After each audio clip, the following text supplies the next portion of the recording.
Hi guys, good morning. അപ്പോൾ ചെടികൾ ഒരുപാട് ഇഷ്ടമുള്ളവർക്കറിയാം, എളുപ്പത്തിൽ വളരണ ചെടികളെ നമുക്ക് കൂടുതൽ ഇഷ്ടം. കാരണം വലിയ മെയിൻ്റെനൻസ് ഒന്നും ഇല്ലെങ്കിലും സ്നേഹം മാത്രം കൊടുത്താലും അതങ്ങ് വളർന്നു പോകുന്നു. അങ്ങനെ ഏറ്റവും എളുപ്പത്തിൽ വളർത്തിയെടുക്കാൻ പറ്റുന്ന ഒരു ചെടിയാണ് മണി പ്ലാന്റ്. അതിന് ഏറ്റവും കൂടുതൽ തൈകളെ എത്രയും പെട്ടെന്ന് എങ്ങനെ ഉണ്ടാക്കിയെടുക്കാം എന്നുള്ളൊരു വീഡിയോ ആണ് കേട്ടോ ഇത്. അപ്പം നമ്മളിങ്ങനെ എന്ത് അൽക്കുരുത്ത് പണിയായിട്ട് ഇറങ്ങിയാലും നമ്മുടെ അസിസ്റ്റൻറ്റ് നമ്മുടെ മുമ്പിൽ തന്നെ കാണും. ഫുൾ സപ്പോർട്ടാട്ടോ പുള്ളിക്കാരത്തി. ആൾക്ക് ഇതൊക്കെ വലിയ ഇഷ്ടമാണ്. അപ്പോൾ ഇവിടെ യൂസ് ചെയ്യാണ്ടിരുന്ന പഴയ ഒരു ബൗൾ കഴുകി എടുത്തിട്ടാട്ടോ ഞാൻ ഇതിന് വേണ്ടി എടുക്കണത്. അപ്പോൾ ഇതിൽ നിന്നിരുന്ന പ്ലാന്റ് ഞാൻ ആദ്യം റിപ്പോർട്ട് ചെയ്തു, ദെൻ ബൗൾ ഒന്ന് കഴുകിയെടുത്തു. പിന്നെ ഏറ്റവും ഹെൽത്തി ആയിട്ടുള്ള സ്റ്റെമ്മ് വേണം നമ്മൾ ഇതിന് വേണ്ടിയിട്ട് എടുക്കാനായിട്ട്. എന്നിട്ട് അതിൻ്റെ ഈ നോട്ട്സ് ഇല്ലേ, നോട്ട്സിൻ്റെ തൊട്ട് മുകളിലേക്കും താഴത്തേക്കും കുറച്ച് സ്റ്റെം ഇട്ടിട്ട് അത് കട്ട് ചെയ്ത് ഇങ്ങനെ എടുക്കുക. ദെൻ നമുക്ക് ഇത്ര ഒരു ക്ലസ്റ്റർ ഓഫ് സ്റ്റെംസ് നമുക്ക് കിട്ടും.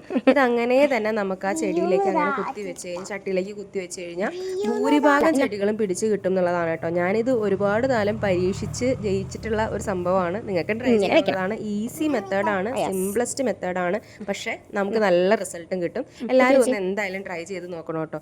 ദീമോൾ എന്തായാലും നല്ല സ്പിരിറ്റിലാണ്. ആള് ഞാൻ കട്ട് ചെയ്തപ്പോൾ മുതൽ നടാൻ വേണ്ടി എൻ്റെ പുറകെ നടക്കുകയാണ്. എല്ലാം ഇങ്ങനെ കുത്തി കുത്തി വെച്ചു. ഒന്നും ശരിയായിട്ടൊന്നും ഇല്ലെങ്കിലും ആൾക്ക് വലിയ ഇഷ്ടമാണ് കേട്ടോ. എനിക്കും ഇഷ്ടമാണ് ഇവളിങ്ങനെ ഓരോന്നും ഇങ്ങനെ കൂടെ നടന്ന് ചെയ്യുമ്പോൾ ഭയങ്കര സന്തോഷമാണ് എനിക്ക്. നമുക്ക് കൂടെ ഒരാളുണ്ടല്ലോ.